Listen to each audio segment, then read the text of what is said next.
Buenos días muchachos, buenos días, sí, días todavía, sí. Voy a explicarles brevemente un poquito de los antecedentes del juicio de amparo y el día sábado, este sábado 9, vamos a tener oportunidad de verlo ya de manera más extensa en el aula. De acuerdo a lo que les comentaba, yo creía que no iba a poder estar con ustedes este sábado, pero sí voy a poder. Entonces, únicamente para ir adelantando, ya que es un tema extenso, vamos a explicar un poquito, una pequeña introducción del tema del juicio de amparo. El juicio de amparo, muchachos, ¿qué es? Para empezar, ¿qué es el juicio de amparo? El juicio de amparo es un medio de control constitucional que que el propio texto de la Constitución, específicamente sus artículos 103 y en el artículo 107, establecen como un medio de protección, como un recurso efectivo al cual nosotros como mexicanos o cualquier persona extranjera que se encuentre en territorio nacional podemos acceder en caso de que una autoridad, un particular que realice actos de autoridad o algún tribunal, ya sea administrativo o judicial, nos violente de alguna manera nuestros derechos humanos.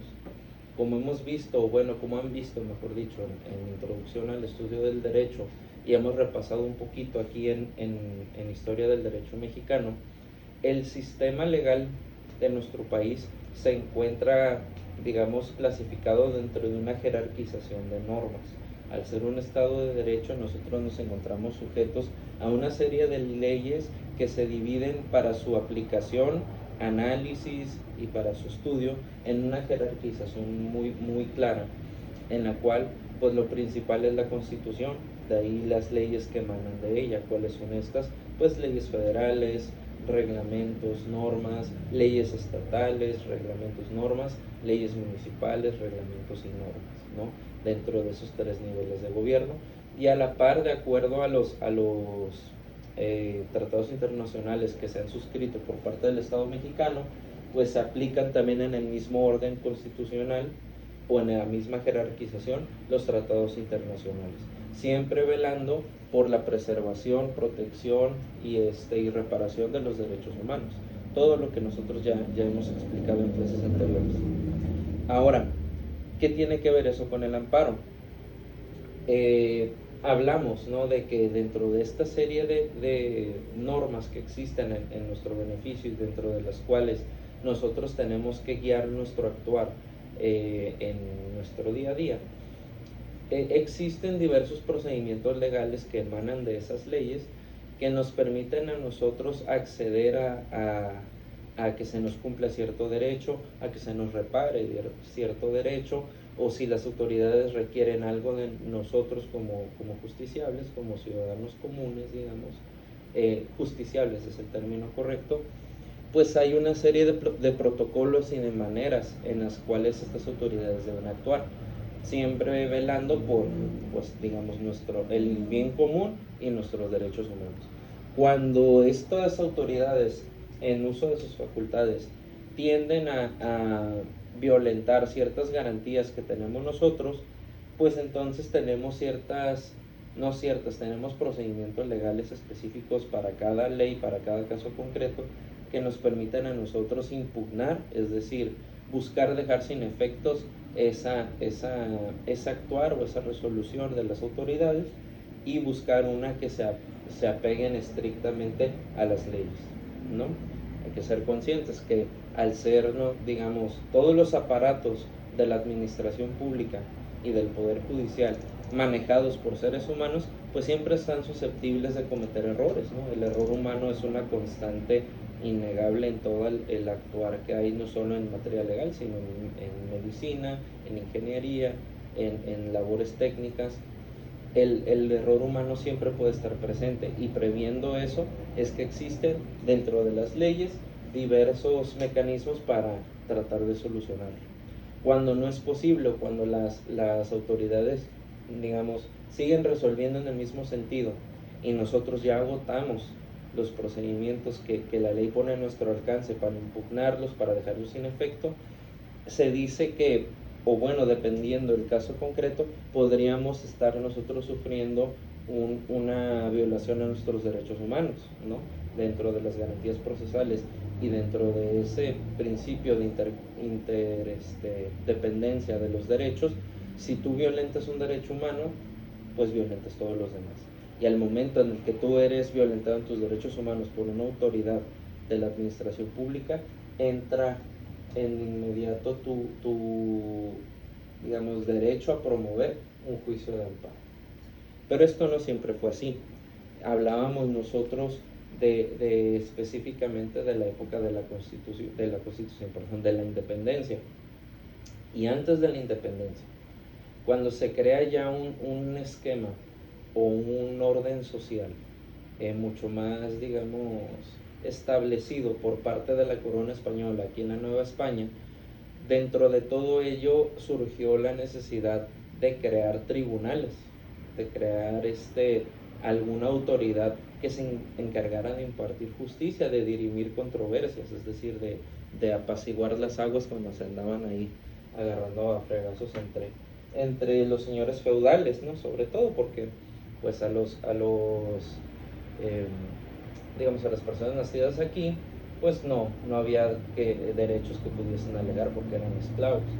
Pero ya lo que eran los mestizos, los castizos, los criollos y los peninsulares, pues ellos sí tenían derechos y evidentemente para empezar por lo carroñeros que eran, pero sobre todo por la naturaleza conflictiva del ser humano, pues requerían de que un tercero decidiera y dirimiera estas controversias, ¿no?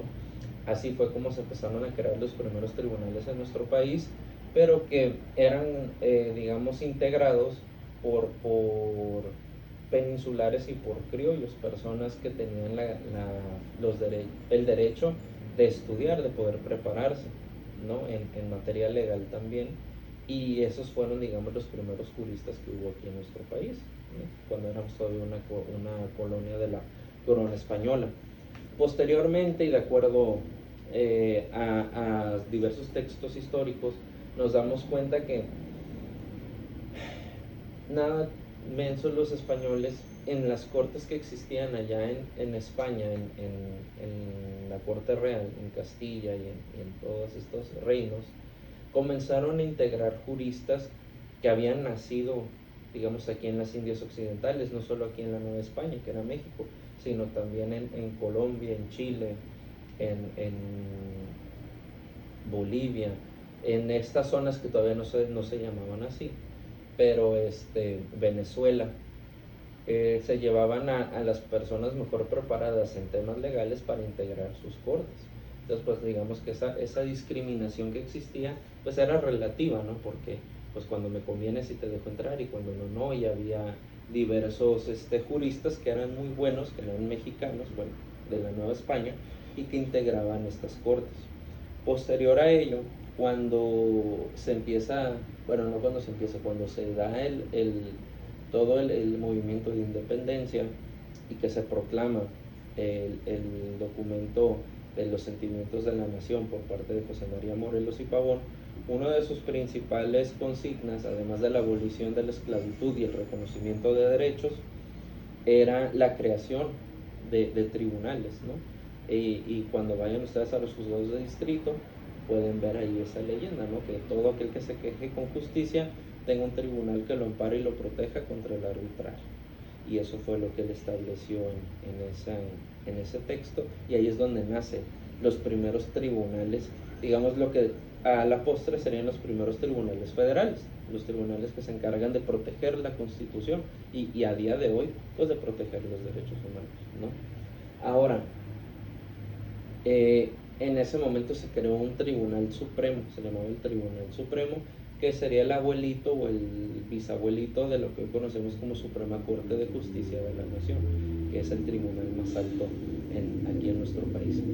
Pero ¿cuáles son, digamos, los antecedentes ya de manera más concreta? En la Constitución de 1824 fue la primera vez donde se comenzó a hablar sobre la necesidad digamos, de que existieran la obligación por parte de los tribunales del Estado de cuidar la Constitución, de cuidar que los derechos que se estaban reconociendo, que todavía eran muy escuetos, que todavía no eran muy claros, pero ya se hablaba de una necesidad de proteger la Constitución. La Constitución le iba a otorgar a una autoridad en específico la facultad de proteger lo que la Constitución estaba estableciendo, ¿no?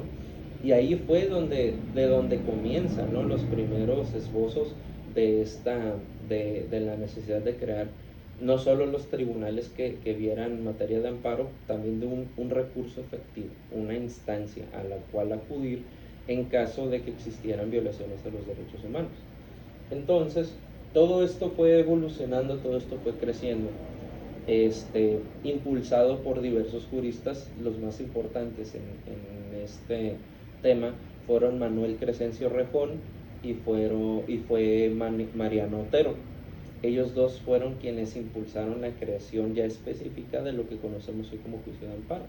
Específicamente en 1836, cuando existía toda esta pugna entre liberales y conservadores, que sé quién estaba en el poder y todo esto, se promulgó una pequeña reforma. Yo le considero que es más como una reforma a la Constitución, no lo considero como una Constitución como tal. En 1836, que se llamó las 7 leyes constitucionales, en las cuales ya establecían, ya hablaban de un juicio de amparo, ya hablaban de la necesidad de proteger de garantías individuales, y todo esto fue, digamos, encaminado y armado desde el aspecto doctrinal y filosófico por Manuel Crescencio Rejón, ¿no?, que es realmente a quien podemos atribuirle como tal la creación del juicio de amparo.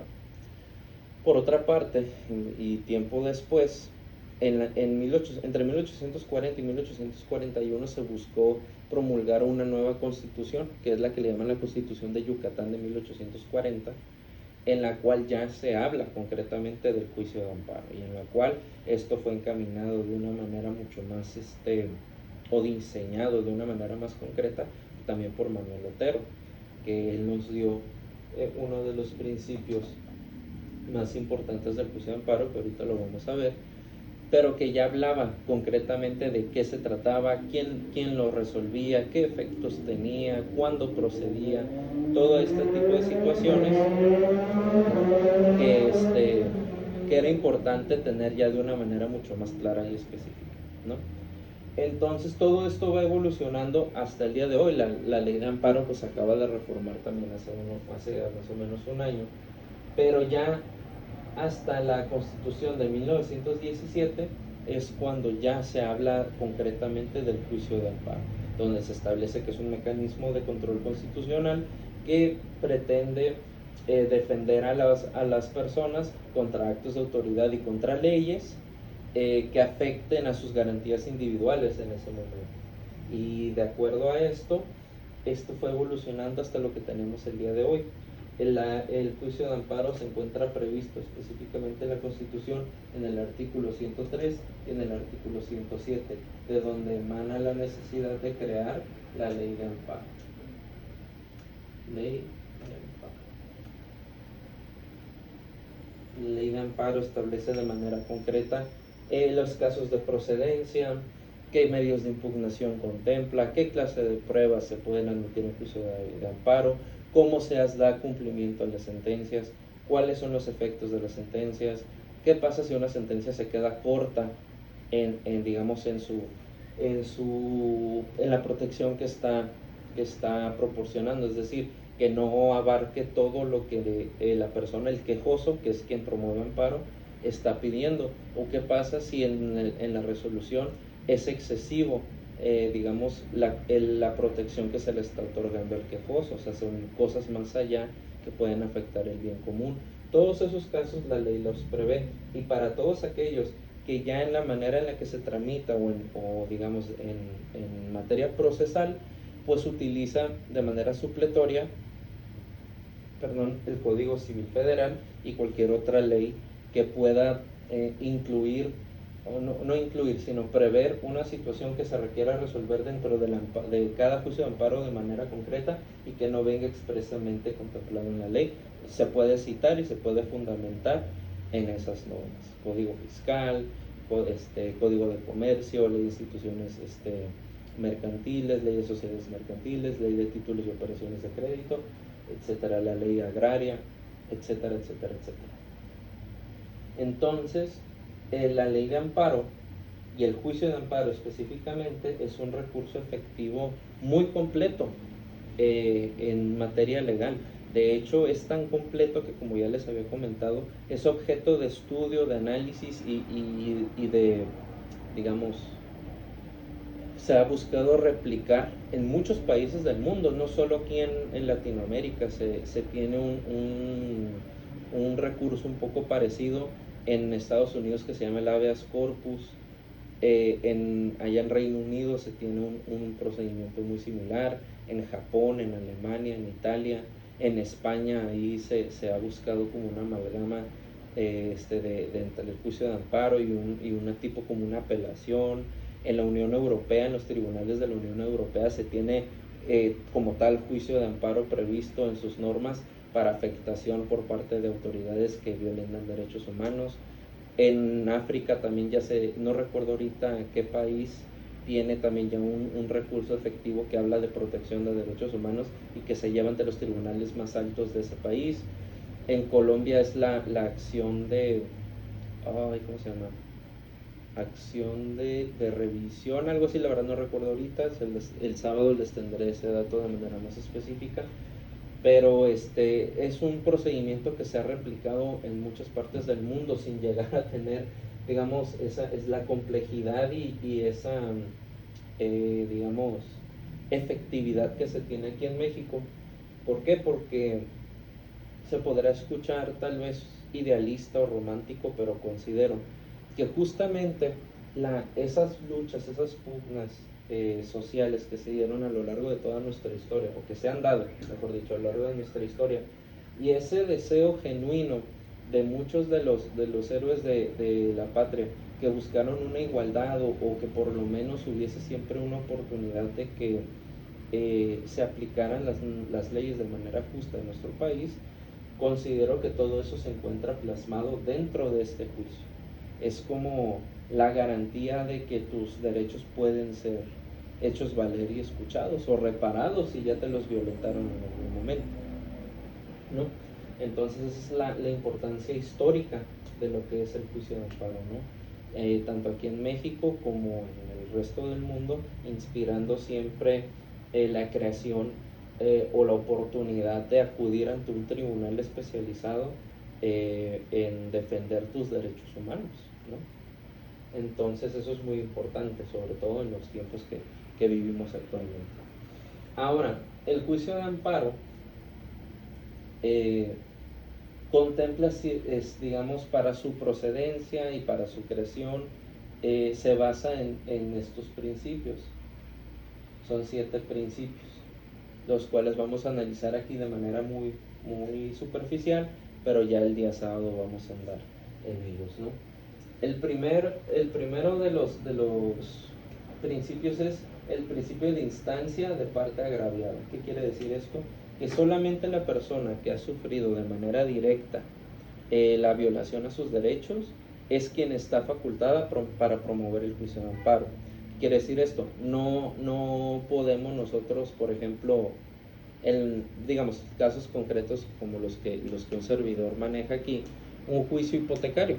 Por ejemplo, ustedes tienen un hermano, una hermana que dejó de pagar su casa y ella se fue a vivir a otra ciudad, y entonces tú te das cuenta, porque vives ahí cerquita, de que llegó el actuario y como que la quiso notificar, hizo sus anotaciones y pim pim, y vámonos. Pero nunca dejó nada, nunca tocó a los vecinos, nunca buscaron. Después de eso, al tiempo, te das cuenta que vienen, sacan las cosas y y ya hay otra persona viviendo en la casa. Caray, entonces tú le vas a ver, hermano, fíjate que así, así, así, ¿sabes qué? Pues échame la mano porque estoy lejos, ayúdame a buscar asesoría, ¿qué hacer? Vienen ustedes con el licenciado Luis García, ¿no?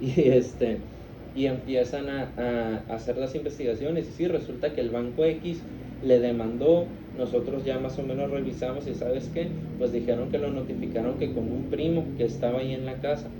Y tú dices, no, pues no es cierto, o sea, la casa estaba sola, de hecho yo era quien echaba el ojo, pero pues a mí nunca me entregaron nada. Pues eso dice el actuario, que él fue y notificó con un primo que se llamaba Juan Domínguez, que me dio unos 60, que hablaba como yucateco, y bomba, ¿no? Y pues no, pues si todos somos de Sonora, pues en el caso, ¿no? Un ejemplo. Y entonces es donde entra este principio de instancia de parte agraviada. Tú como hermano no puedes promover el amparo. O sea, es que yo sé que eso es violatorio de derechos humanos de mi hermano, pues yo promuevo el amparo y que ya después no. O sea, es directamente la persona agraviada quien tiene que promover el juicio, ¿no? Es quien está legitimado. Ahí es donde se maneja una cuestión técnica que ya la verán en amparo propiamente. El interés legítimo, el interés simple y el interés jurídico, ¿no? Que es el que se debe valorar para la procedencia o no del juicio de amparo. Hay ciertas excepciones a esta norma, a la norma de instancia al principio, perdón, de instancia de parte agraviada. Por ejemplo, cuando hay casos que prevé la Constitución en el artículo 22 específicamente, que son los casos de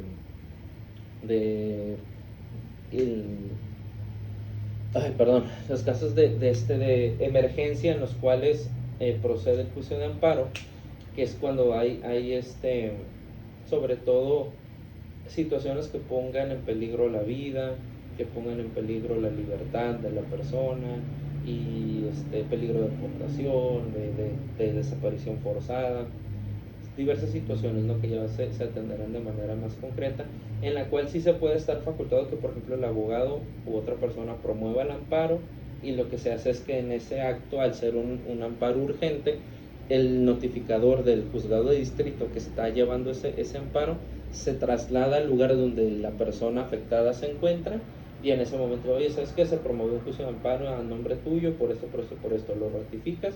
Ah, sí. Entonces firmas y entonces ya procede el amparo de manera directa por parte agraviada. Eso se da mucho en las detenciones, donde el abogado promueve el amparo. O sea, por ejemplo, yo, licenciado Luis Alberto García Rueda, en mi carácter de autorizado por parte del quejoso, fulanito de tal, vengo a promover juicio de amparo en contra del auto de vinculación a proceso, en contra de tal, tal, tal. Este mismo que solicito sea ratificado por el quejoso, quien se encuentra recluido en los separos de la Fiscalía General de la República, ubicados en fulana parte. Entonces en ese momento el actuario va, tú presentas, llamas a la persona que esté de guardia, oye, ¿sabes qué? Acabo de presentar un amparo así, así. Ok, pues déjate, mando el actuario, o vente por el actuario. Va, llegan a donde esté detenida la persona, ¿sabes qué? Soy actuario federal, su abogado, permítenos pasar a verlo para ver si ratifica el juicio de amparo. Entran, firman y listo, continúa el proceso. También se daba mucho en los casos de las personas que detenían en el aeropuerto y que las traían a internar aquí al INAMI. Digo aquí porque está aquí a un lado. Entonces, ahí también lo promovía el abogado, y ya después venía el actuario a ratificar, a ver que la persona sí estuviera recluida y a ratificar. Pero esas son las pequeñas, digamos, excepciones a esta norma. Siempre la tiene que promover el amparo la persona que está siendo directamente afectada por el acto de autoridad, ¿verdad? Este está ligado con el segundo principio, que es el principio de agravio personal y directo. ¿Qué quiere decir esto? O sea, que el acto que se va a buscar impugnar debe causarte un agravio directamente a ti, no a mi hermano, no a mi y ¿sabes qué? Es que le resolviste aquí a mi vecino de esta manera, pero yo estoy en la misma situación, entonces me vas a resolver del mismo modo y de una vez me amparo. No. O sea, el agravio debe existir ya de manera directa, fehaciente, real, palpable, pero únicamente lo vas a poder promover cuando pues ya te lo hayan causado, ¿no? Hay ciertos casos en los que se puede ver así como un poco de prevención, pero ya es atendiendo cada caso concreto, ¿no? Y de igual manera, como todo, está ligado al tercer principio, que es el principio de relatividad de las sentencias de amparo, o también conocido como fórmula Otero. ¿Qué quiere decir esto?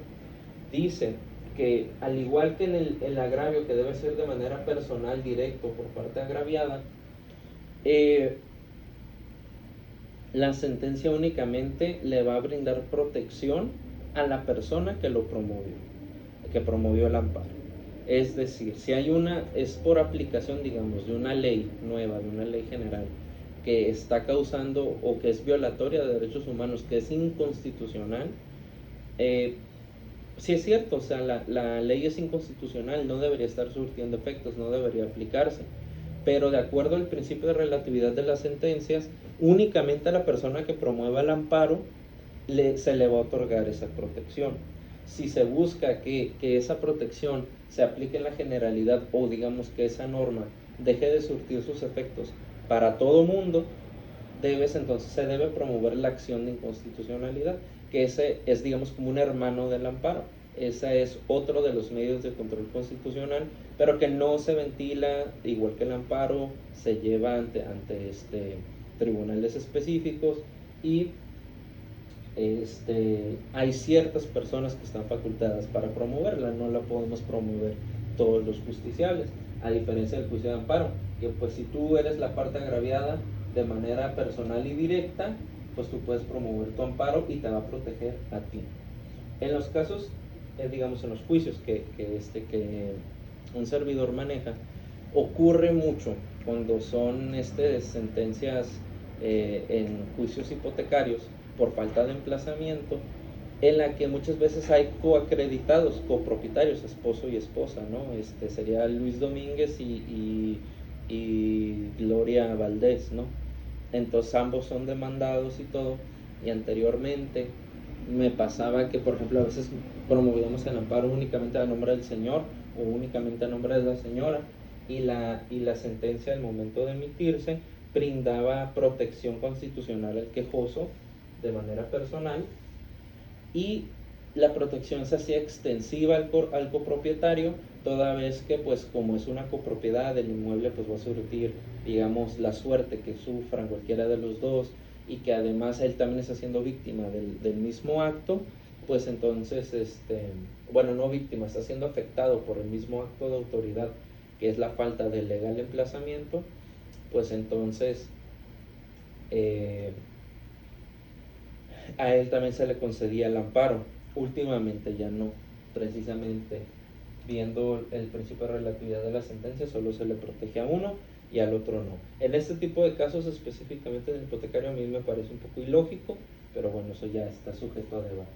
Para eso se refiere la fórmula Otero o el principio de relatividad de las sentencias. A quien lo promueve es a quien se le va a otorgar la protección.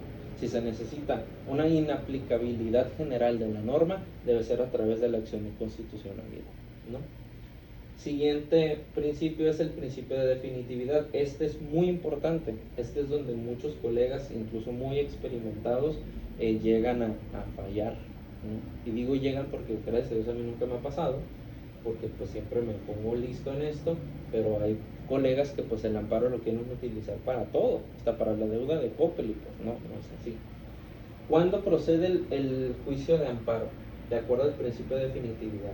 Ojo, es importante saber que es necesario agotar todos y cada uno de ellos para que el amparo proceda, no de que uno sí, no, en no aplica, no, se tienen que cumplir todos para que el amparo proceda. Y el de definitividad es uno de los más complejos. Ahí les va. El principio de definitividad explica que para que proceda el juicio de amparo, tú tuviste que haber agotado todos los medios de defensa ordinarios, es decir, que vienen en la ley de la materia de lo que te está ocurriendo, que la ley ponga a tu disposición. Por ejemplo, si tú te vas a amparar dentro de un juicio civil, ok, tenías que haber impugnado primero a través de apelación, tenías que haber impugnado a través de recurso de queja, tenías que haber impugnado a través de tal vez una revocación, si quepa. Entonces, en el caso concreto, o si cabe, mejor dicho, en el caso concreto, y de esa manera ya, o si es un procedimiento fiscal administrativo, pues tu recurso de revisión, tu juicio de nulidad, o sea, haber agotado todos los medios de defensa que la ley pone a tu disposición, ¿no? Obviamente atendiendo en los casos particulares del asunto, ¿no? Hablábamos de que existen dos tipos de juicio de amparo: el juicio de amparo directo y el juicio de amparo indirecto.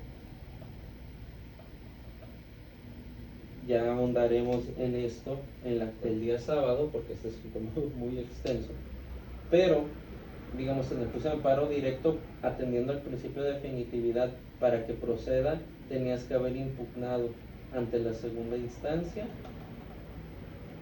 o ante el superior jerárquico la resolución que pone fin al juicio, pone fin al procedimiento, resolución que pone fin al procedimiento para que proceda el amparo, sea apelación, sea recurso, sea lo que sea, ¿no? Amparo directo.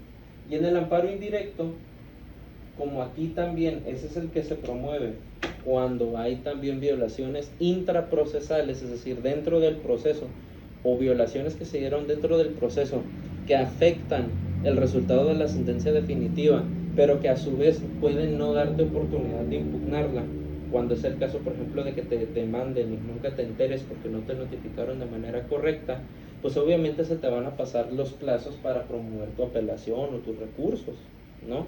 O sea, es como, oye, pues o sea, ¿cómo voy a agotar el principio de definitividad si yo ni siquiera sabía que estaba demandado? Pues obviamente a mí se me pasó el plazo para impugnar. Ah, pues ahí en ese caso sí procede el juicio de amparo, siempre y cuando dentro del procedimiento tú puedas aclarar y puedas probar que pues no estuviste en aptitud de promover tus recursos ordinarios, ¿no? Eso yo creo que es un poquito la lógica, pero en la práctica es así como se maneja, ¿no? Principio de definitividad. Ya veremos también, esto también, o sea, está muy abierto a interpretación. Hay mucha gente que dice que no, es que es muy claro, que no, claro nada. En esta ley, tratándose, digamos, específicamente de protección a derechos humanos, tenemos que entra mucho lo que es la hermenéutica, lo que es la interpretación. Entonces es importante saber que esto, a pesar de ser principios muy claros y muy sólidos sobre los cuales el amparo se erige, siempre están ahí también disponibles para su análisis, para su debate y sobre todo para la interpretación al momento de argumentar, al momento de plantear dentro de una litis constitucional todo esto, ¿no? Sobre todo porque se tiene que cumplir de manera fehaciente para que tu amparo proceda, si no te lo desechan desde el principio. El siguiente es el principio de estricto derecho. ¿Qué quiere decir? Es muy sencillo. El principio de estricto derecho establece que el juicio de amparo obedece, digamos, de manera concreta a todo lo establecido dentro de la norma para digamos, su substanciación, es decir, para la manera en la que se va a llevar por parte de los tribunales, pero que también se va a pegar 100% digamos, a las condiciones y a las, ¿cómo decirlo de una manera más sencilla? No a las condiciones como tal, sino a las normas, no las normas, sino, pues sí, al texto de la ley, al texto de las leyes de la materia que se esté llevando, o sea, los principios que llevan también a que la ley esté dictada de cierta manera, a considerar la protección más amplia para la persona que está promoviendo su amparo, o sea, pero nunca se va a salir, digamos, de lo que ya está establecido en las normas, o sea, no van a crear un criterio o una interpretación nueva. Sí se puede dar, porque es a veces la que crea jurisprudencia, pero esta interpretación tiene que ser de acuerdo al contenido estricto y literal de la ley. Disculpen aquí antes de callar.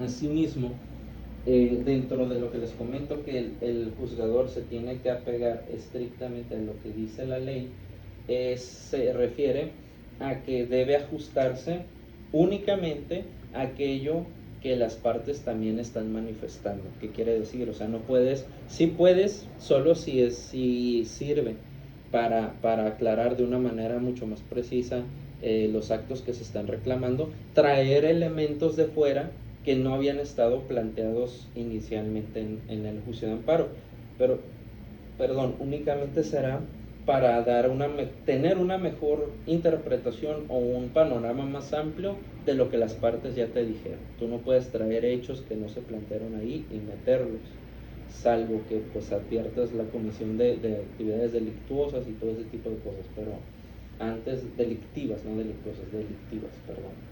Entonces, eso quiere decir que el juez debe centrarse únicamente en resolver lo que se le planteó. Si se le plantea un recurso de impugnación dentro del juicio de amparo, pues se debe concretar a resolverlo de acuerdo a lo que ya se le está diciendo. En materia de amparo sí tienen los jueces facultades de realizar gestiones de investigación más amplias para poder llegar a la verdad, así lo dice la ley, pero siempre apegándose a lo que las partes establecieron desde el principio. ¿Quiénes son las partes? El autoridad responsable, el quejoso, el tercero interesado, ¿no? Entonces, a eso se refiere el principio de estricto derecho, es decir, el juicio de amparo, a pesar de ser tan amplio y brindar una protección muy importante en materia de derechos humanos, pues también se debe apegar a las normas que lo rigen, ¿no? Y por último, el principio de restitución. El principio de restitución establece que cuando tú ganas un juicio de amparo, debe ser restituido en el goce de tus derechos violados, sea, digo, cual sea el caso, ¿no? Por ejemplo, en un juicio de cualquier naturaleza donde no te llamaron a juicio de manera correcta, digamos, estás llevando un juicio civil, un mercantil, un hipotecario, un familiar, el que sea, y nunca te emplazaron y se aventaron ahí un chanchullo y te dieron por notificado y al rato ya te pegaron una pensión bien altísima, o te quitaron tu casa, o te fijaron un crédito fiscal, o te están cobrando un título de crédito que ya pagaste, pues si tú ganas el amparo, ¿qué va a hacer? Te van a restituir en el goce de tus derechos violados. ¿Cuál fue tu derecho violado?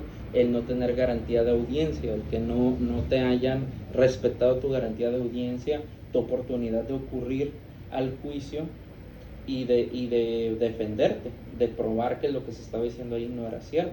A lo mejor si pagaste, si has pagado pensión, si pagaste ya la casa, ya había una liquidación, ya habías pagado parte del pagaré, X, etcétera, etcétera, etcétera, etcétera, etcétera, ¿no? Entonces, ¿qué es lo que va a pasar? Pues ese juicio se va a dejar nulo, aunque ya la casa esté vendida a un tercero, aunque ya haya pasado lo que sea, se va a declarar nulo y va a empezar desde el principio. Te van a emplazar ahora sí de manera correcta y vas a tener la oportunidad ya en pleno goce de tu derecho de audiencia, de tu tutela jurisdiccional efectiva, vas a poder ir ante ese tribunal y defenderte.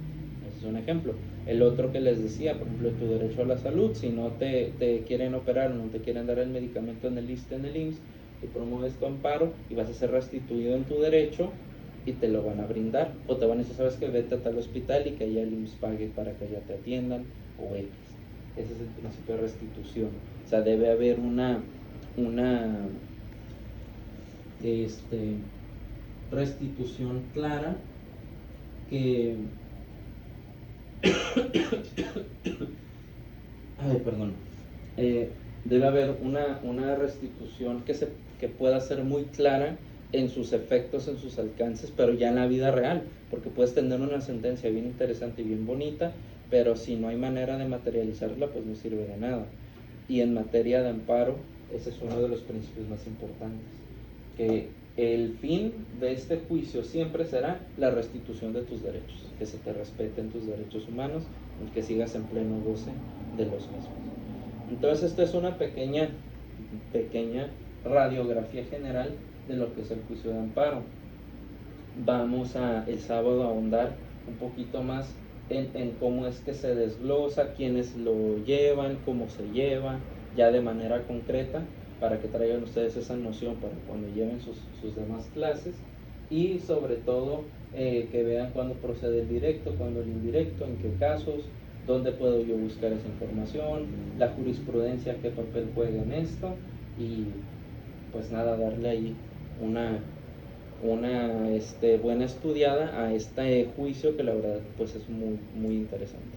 Entonces, pues muchas gracias, muchachos, estamos en comunicación, los veo este día sábado. Cualquier cosa igual yo les aviso, pero ya tienen una radiografía de lo que es el juicio.